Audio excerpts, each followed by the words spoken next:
For me, it's the most beautiful thing in the world. I think it could save the world. If everybody would be a breaker in the world, there would be zero problems. On the battle floor, it's just something different. That's the moment where you go full on. Doesn't matter who you up to. And when you have that mindset, nothing can really impress you at the same time too.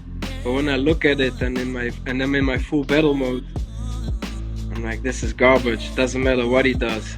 That sounds like me right now, because nothing the current mayor does right now impresses me at all. I mean, Menno, there's so many parallels to what I'm doing in this race, because we're getting to the closing rounds here. There's 2 weeks left. All they had was 1 or 2 lines. All they had were 1 or 2 scare tactics. It is a battle. It's a mindset. You've got a few minutes to show off the work you've been doing for sometimes 10 or 20 years, and you got to go into that battle mindset. And we're in that right now. We got 16 days left, and we're just like, you know what? We worked so hard for this. We spent the last 8 months researching this. We've been campaigning for 6 months, and we're out there. And now we're taking all of our skills and we're showing them off to the world.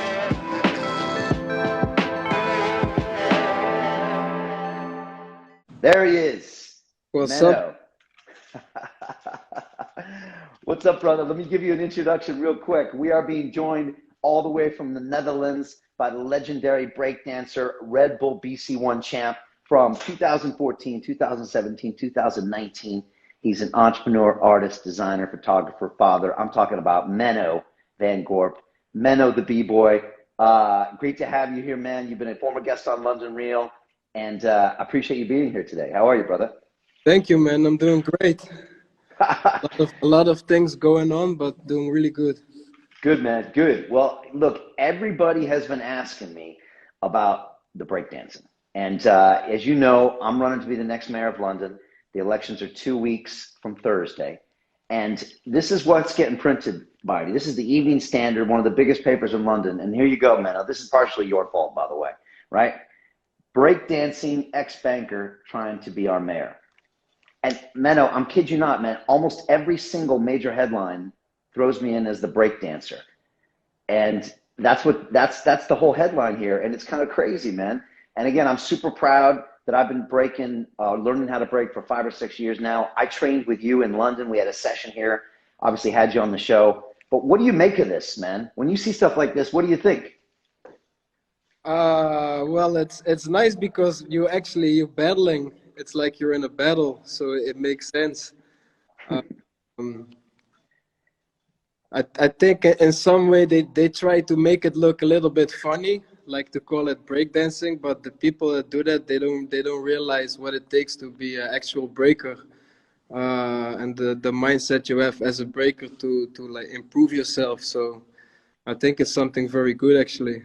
Yeah, I think so too. And you know, I can't tell honestly if the media is trying to poke fun at me or not, but either way, they're hopefully opening up the world to, you know, something they think they know something about, maybe they don't know about. And so I've been giving it back to them. So, man, I got to play for you this video, which I know you saw on Instagram, but I want to play it for everybody because this is something, like you said, this is a battle and I'm in a battle. And you prepare for battle when you go into a breaking competition, and people should understand that. And when you were on my show, London Real, you talked about how you prepared for that last BC1 champ down to the mindset, and it really helped me a lot. And so I've been going into this, and since the current mayor of London won't debate me, I've been challenging him to battles. And so this latest video went viral. I want to play it for everybody here because people were loving it out there. And here's me in the gym, right?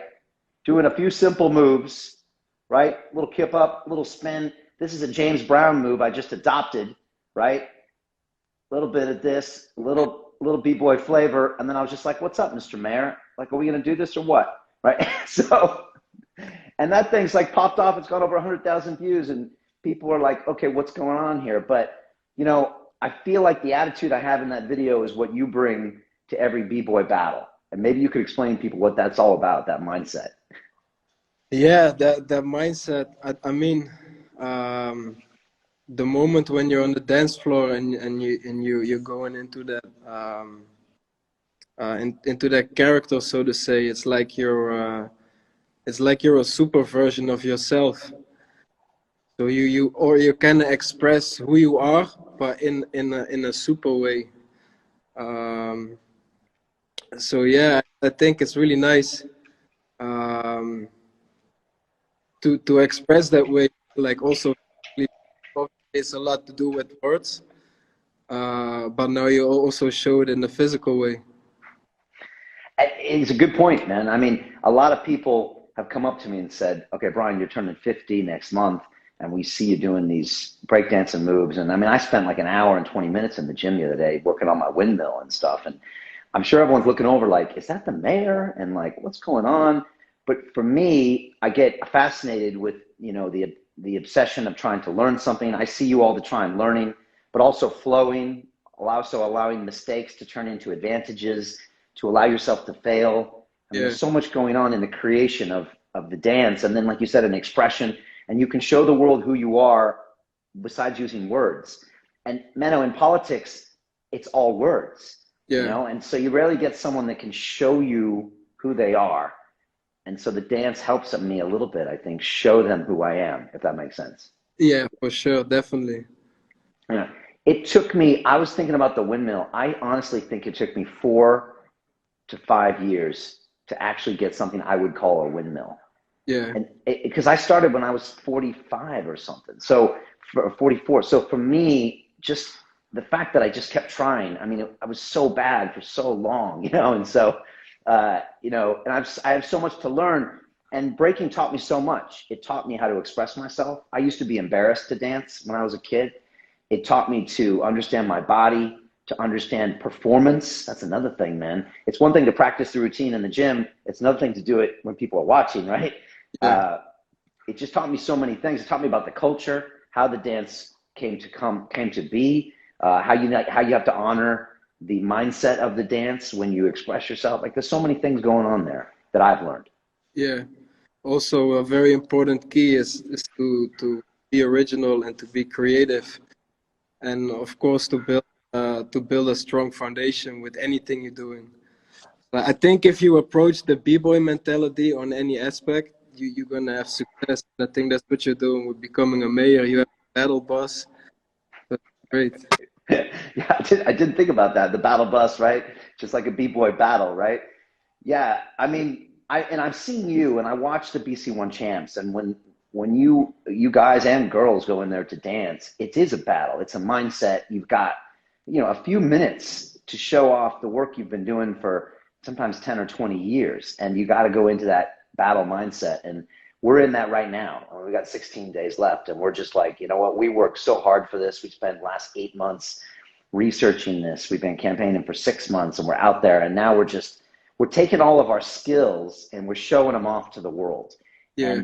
And people come over, and I get press and journalists, and they come over and they try to push me, probably like your opponent does in the b-boy battle. They get in my face, they try to outdo me, they point things out, and they try to see how I react. Yeah. Because they're looking for a champion, right? And they want to see if you really are everything you say you are. Yeah. And in that sense, it's been great just to show that you can back it all up, you know? Yeah, nice. There's some people probably coming on today that don't know much about breaking or breakdance. Maybe there's someone that read the article and just thought it was, you know, something that they think it is, but they don't understand what it is. So I'm sure people ask you all the time, Menno, you know, what is it that you do? What's breakdancing? Also, a lot of people don't know it's become an Olympic event. It's going to be in the Paris Olympics in 2024. This is a big deal. It's also got other problems that come with it too. But how do you explain breaking to people? I think you call it breaking, don't you? Yes, exactly.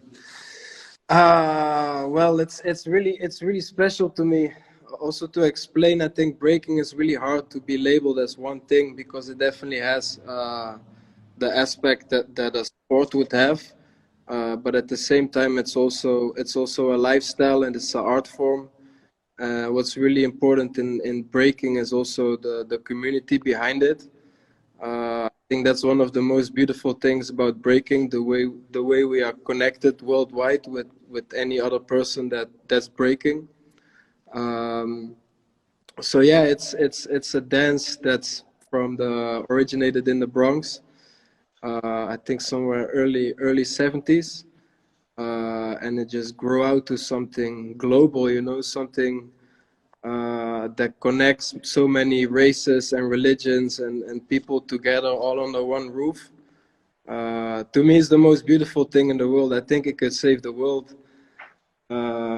If everybody would be a breaker in the world, there would be zero problems. The only problem we would have, we would solve it on the battle floor, and then there, you know. Why do you say that, man? Why do you say, explain that to someone who's never done any breaking? Why would that solve our problems? Because you're just kind of in tune with any other breaker that's out there, you know.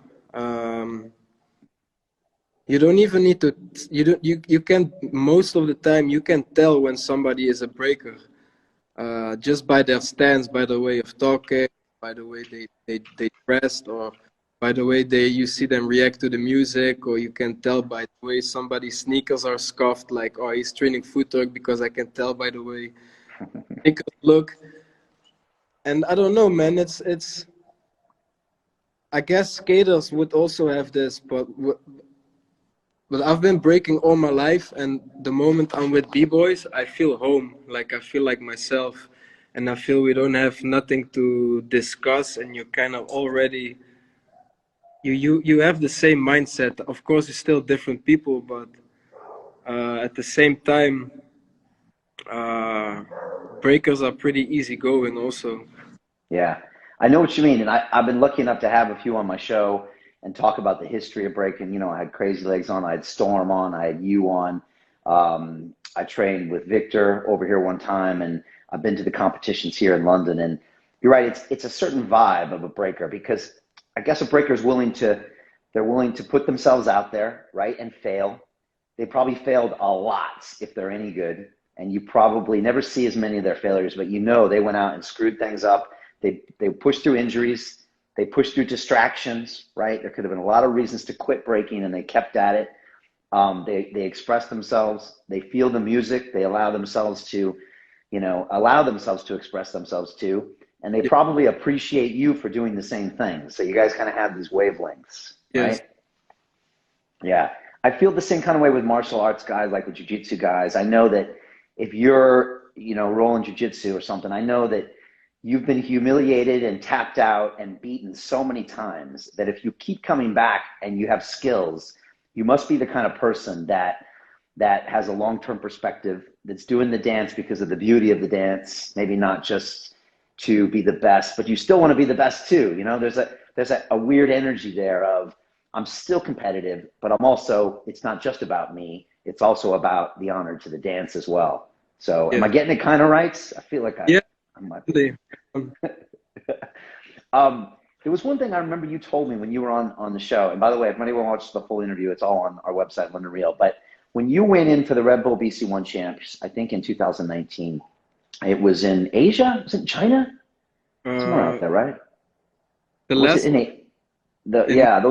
one that you won. The last one you won. Mumbai. Yeah, that was it. Mumbai, of course. And I remember you told me, you said, Brian, and people, if they're meeting Menno for the first time, you're like, oh, this is this really laid back Dutch guy. But when you go in to compete, you were like, I'm the best, I'm the best, I'm the best, I'm the best, I'm the best. You told me you kept reminding yourself that the whole time before, the whole time during. And a lot of people don't know, but in that final competition, you went like 2 extra rounds, I think, which is unheard of. I've still been waiting for that to happen on the champs. I haven't seen it. And you would have had to been in that mentality to just keep going and keep being creative.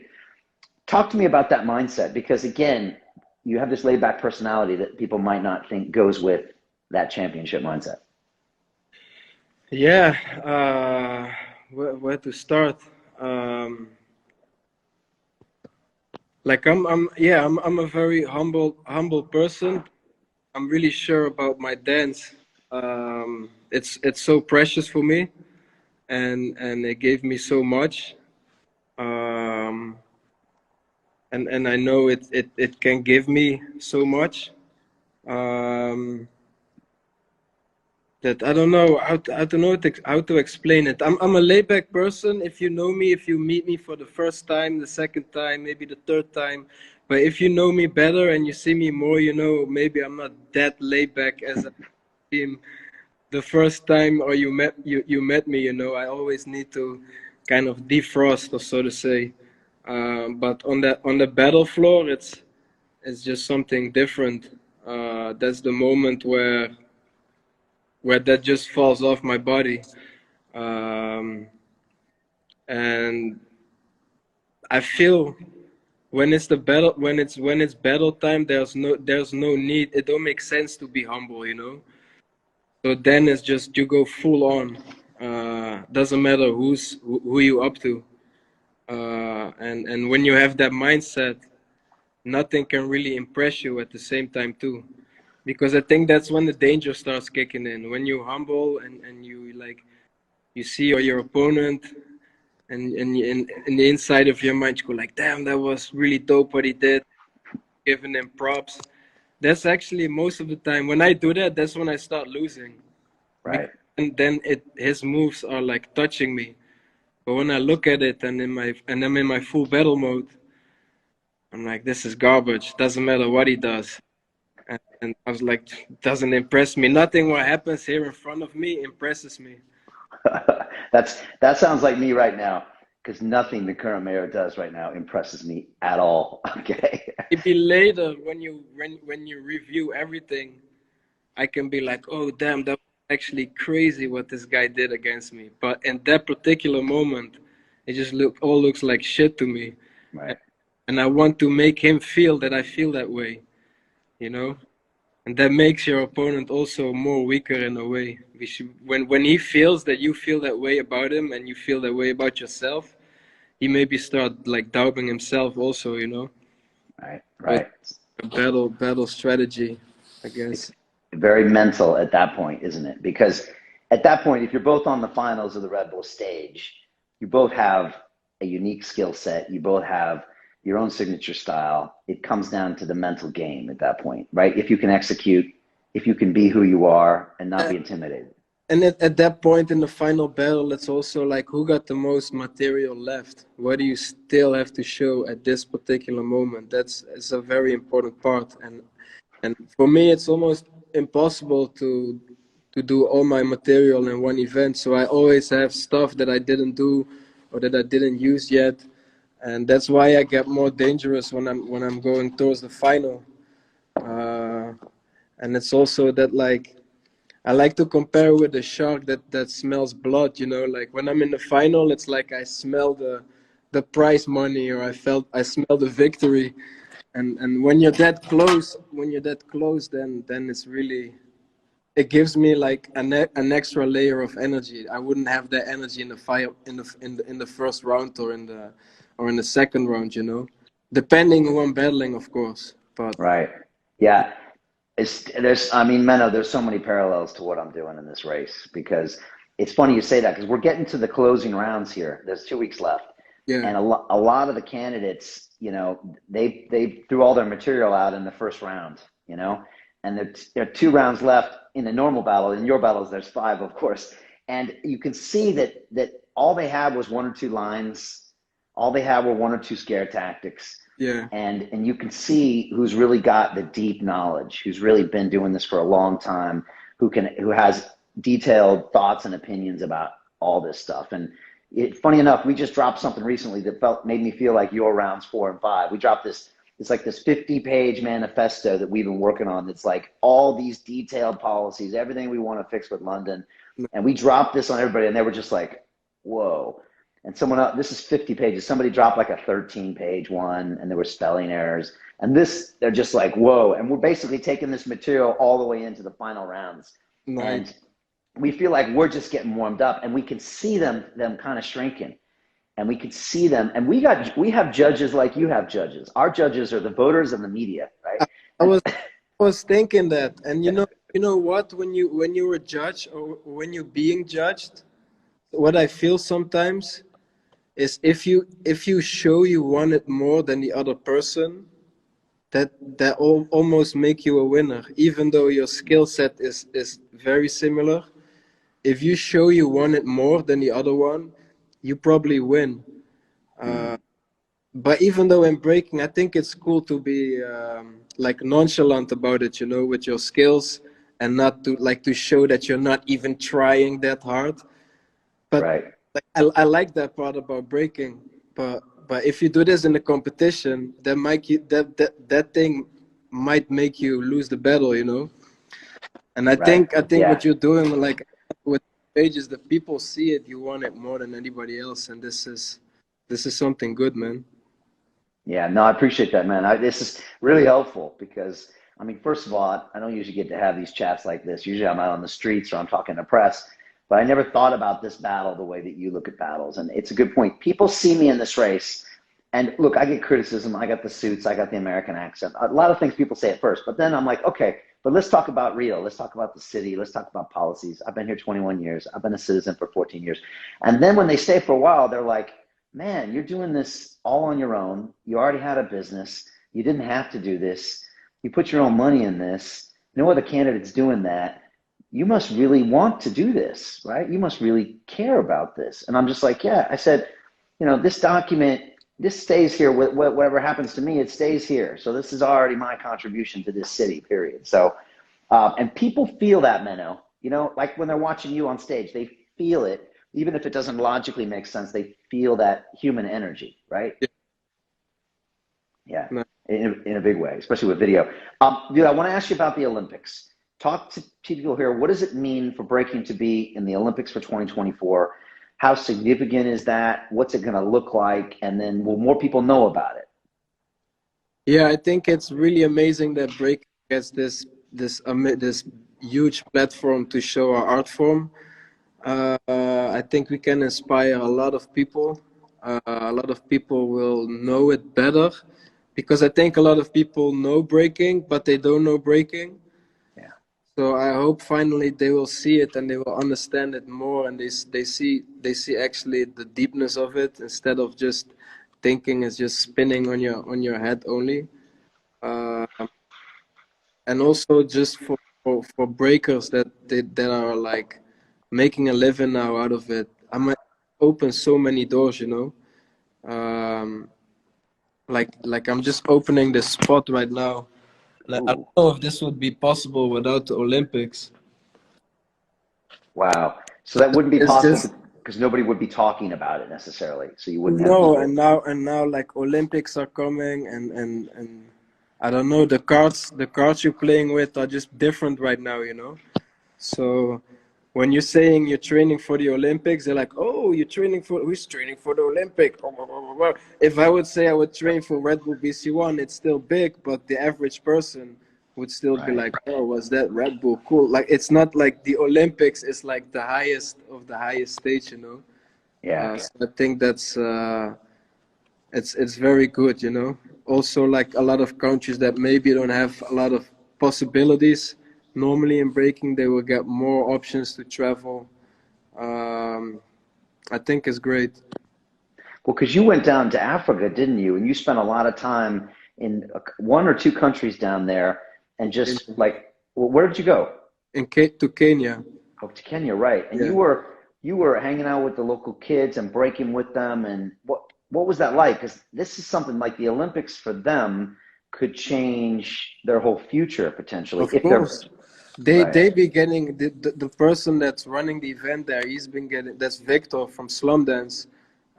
People are hitting him up now, you know, like people from TV, and they need to start making a federation, and it's just a lot of opportunities coming up for the youngsters there. So that's really amazing.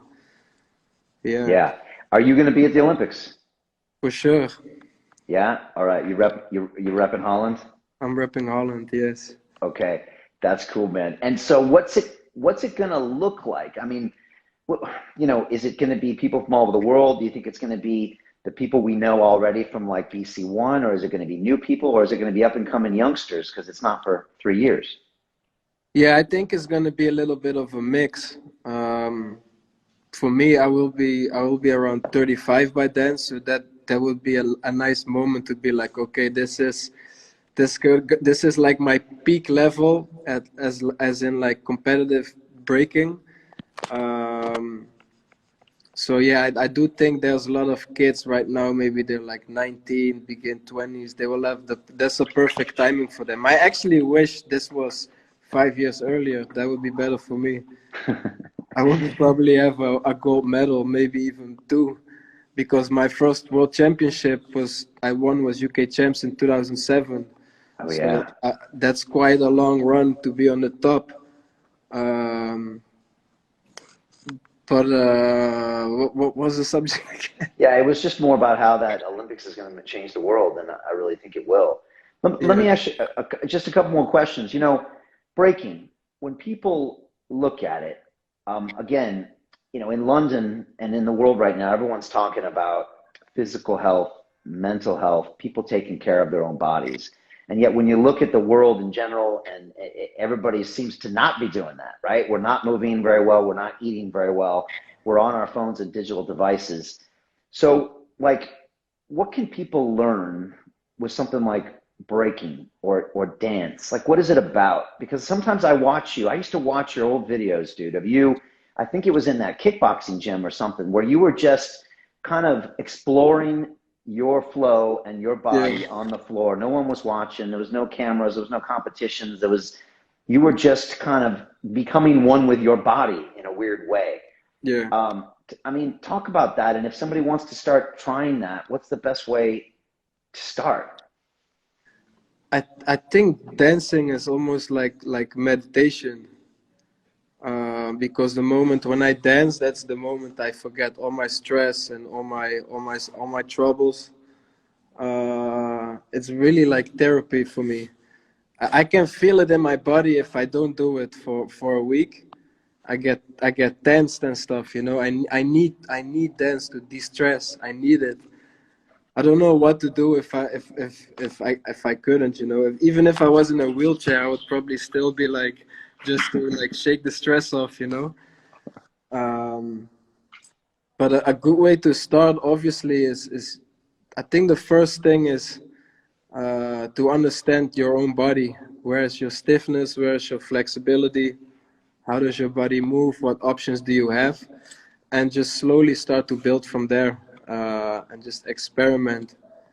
Um, and I think if you want to start breaking and you hit up anybody uh, from the b-boy community or scene, and you say you want to learn, I mean, everybody loves to share, you know, everybody, each one teach one is a big thing in breaking, you know. If somebody is eager to learn, it's dope, you know. Everybody, our scene is very welcoming, I think, for new people that want to learn. Yeah. Even it might look so intimidating, you know, if you're from the outside and you just see the battles, you're like, oh shit, there's a lot of pumped up guys, you know, like having a certain attitude. But you will see, you know, like besides the battle, if you talk to anybody, everybody will be super kind and open, and will welcome you in our community. Yeah, it's true. I had a bunch of people teaching me over the years from all around the world. It was amazing. And I would just say to anybody who's watching this, whether you're a guy or a lady, you know, especially as a guy, I was always uncomfortable to dance, you know, because it was like tough guys don't dance, and I didn't feel comfortable expressing myself. So I remember that first lesson I had, Menno, my first b-boy lesson was in London, and there's a dude that came down. It was Mark, my man Mark from the Rocksteady up in Liverpool, came down, and he was making me dance in front of a mirror, just me and him in the room. And Yeah, I felt weird. And he was like, just feel the music, feel the music. And I was like, this is uncomfortable, let yeah, alone going into a cipher or something and trying to perform in front of people. So, but I got there over time, and then I started feeling the music, and then I could express it. And now I'll b-boy out in the middle of a park, and I'm cool with that. I'll dance anywhere. I'll do dance anywhere. I'm very nice. cool with that, and it feels amazing. And I posted something the other day. I was out in the park, and I just was feeling it, and I just did a little flow out in the park. And again, everyone got it right away. There was no Yeah, words. People were just like, I see what Brian's all about. I see someone who's just there, flow. Isn't that amazing, Menno? No words, and yet they know who I am. yes, of Crazy, course. crazy, That's right? the best. That's the best thing ever. It is really good. And again, I took a taxi home last night, and my driver, his name is Paul, and he said, Brian, he said, when I see you doing b-boy, when I see you breaking, he said, that's something different. He said, a lot of people listen to hip hop, but he said to actually do breaking, it's a different thing, because you got to really understand, where did this dance come from? Where did it came from? An urban environment that was very pressurized and tense, It came from people that were looking to express themselves, and it came out physically. And then there was the music that came with it. There was the hip hop, there was the DJing that created the break beats. And you start watching the old guys like Rocksteady back in the day. And then you get, you know, Crazy Legs talking about how he did his first backspin. And then you watch the evolution to what Storm did in Germany, to what your guys are doing at Red Bull. And it's just, it's mind blowing. I mean, it's really, it's special stuff, man. And like you said, it's part of the human expression, and it's all about attitude. It's all about showing who you are, learning, but everyone has their own style. And again, everyone's constantly evolving. You have your own unique style, dude. There's never going to be any copycats of Menno, I don't think, you know. And you're bringing new innovations to the game, which is great to see, in that improv style. And you don't know what's happening, and yeah, it's just great to see the whole thing evolve, man. So yeah, I'm always trying to explain this to people. So I'm glad we did this video. Thank you, man. So I'm out there making the headlines. And now we just need to explain to everybody, and the Olympics will help. This conversation will help. What you're doing there? Are you setting up a new studio? Is that what that is? Can you tell me a bit more about it? Yeah, so I'm opening up a studio in the south side of Rotterdam, near to my home. I'm doing it together with a partner called Kees. He's into movement. He actually took some classes from Ido Portal.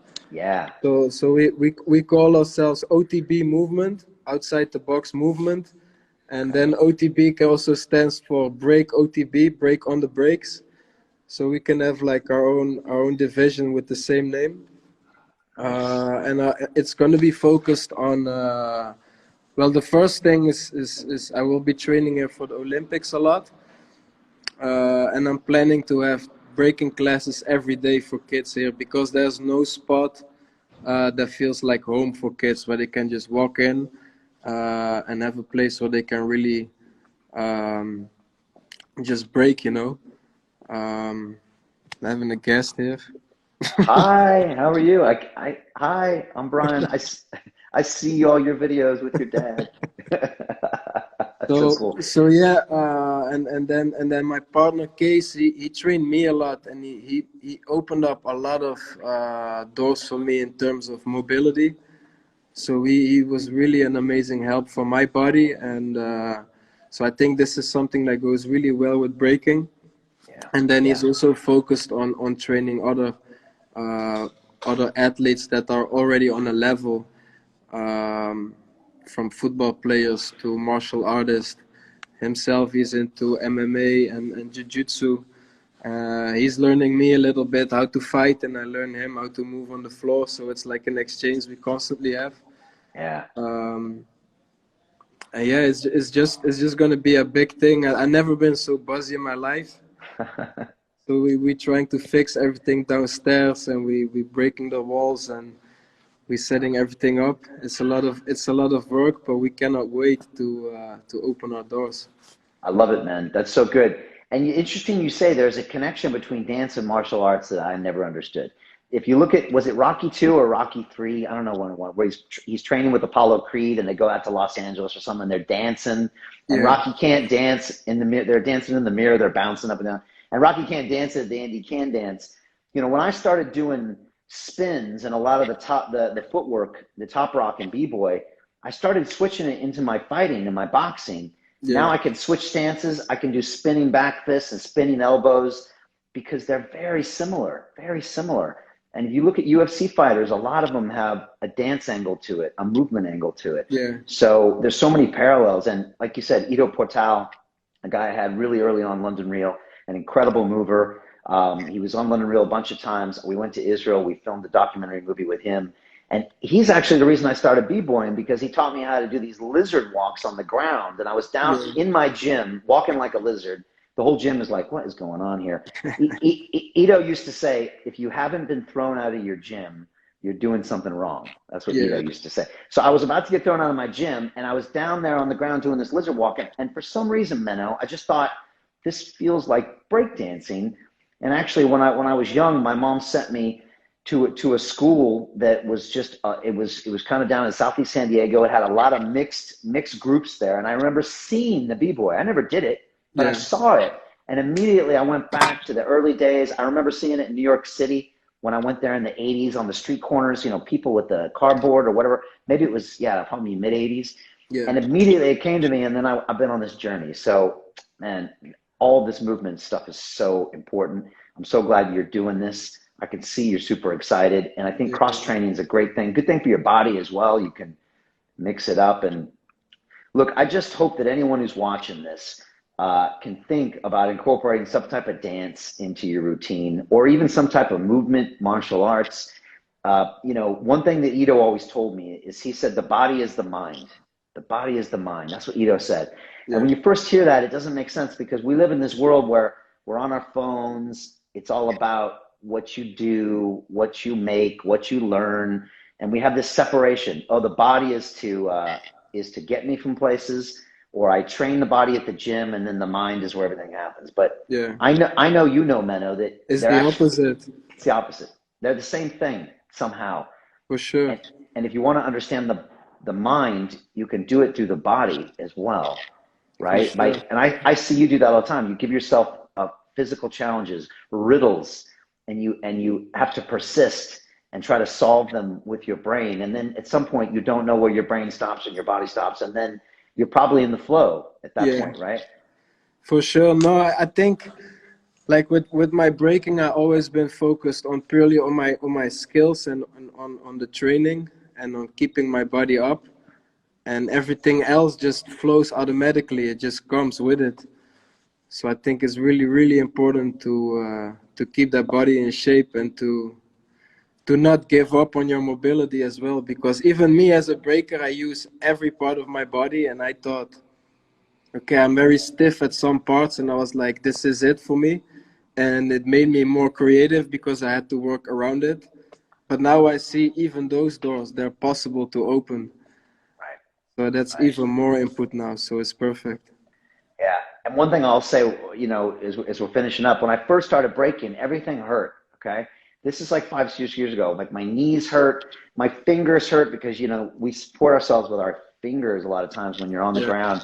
And it just hurt for a while. But I remember Ito saying, he said, there's pain and there's discomfort. Like, which one is it? And a lot of times I think we run away from any type of little bit of pain. And I pushed it through. And now, Menno, my knees don't hurt. My fingers don't hurt. I can do all sorts of stuff. I can spin on my head. I can do windmills and stuff. And I'm turning 50 next month. So it's like, if you stay mobile, then you can stay mobile too. You know, it's something that if you use it, you won't lose it to a certain extent. So people should know, you know, now is the time to start moving your body. Not next year, not 10 years from now. And it's never too late, right? No. Look, dude, I really appreciate you, man. And I hope you've been enjoying all these headlines with the breakdance and the banker guy. I'm telling you, every major news publication puts that in there. And my team, literally my team, we had a big news publication, and we almost offered them to come to the studio, and I was going to change into my Menno gear, and I was going to breakdance in the studio where I interviewed you, so they could film it. Like, and my guys were like, never in our mind did we think that you would be breakdancing, Brian. You know, but it does show that you're different, that you actually take your body seriously, you take your health seriously, you take everything you do seriously, and you're willing to open your mind to new things. And so I'm telling you, Menno, strangely enough, this has become part of me being the next mayor of London somehow. So it's an incredible thing. With the youth as well, man. Yeah, very much so. Like, the youth see this and feel this, and it's a big deal, man. So yeah, look, I just want to say, man, wishing you all the best with the studio. It looks amazing. Olympics 2024, Menno's going in for the gold. I'm excited. And look, all the stuff that you've been doing over the past, and I just love seeing, you know, break and go big. I love to see all the people being supported by Red Bull and all the Instagram accounts, man. It's just great to see. And like you said, you've been there since back in the day, right? 07 B-Boy champ. Man, that's no joke, man. So yeah, you're going to become an ambassador, and I know you don't want to hear it. You're going to become a grandfather to this sport, and we need those guys. So thank you, man. It's a big deal. All right, man, I'm going to come see you in Rotterdam and train with you. And when you're back in London, then let's train and let's get you back on the show, and just sending you all the best, man. Thank you so much. I watch your stuff all the time. I think about stuff you taught me in that one session. I wish I had 10 more. and I'm still enjoying the dance more than ever, more than ever. So thank you, brother. I appreciate you. Hope to see you soon. All right, cool. There he is, Menno. Go check out his Menno Leisure. It's fresh, it's fly, it's brown, and it's still fresh and fly. I wear it all the time. Follow this man. Follow him to the Olympics. Watch his episode on London Real. Menno, peace, brother. I'll see you sometime soon. All right, there you go.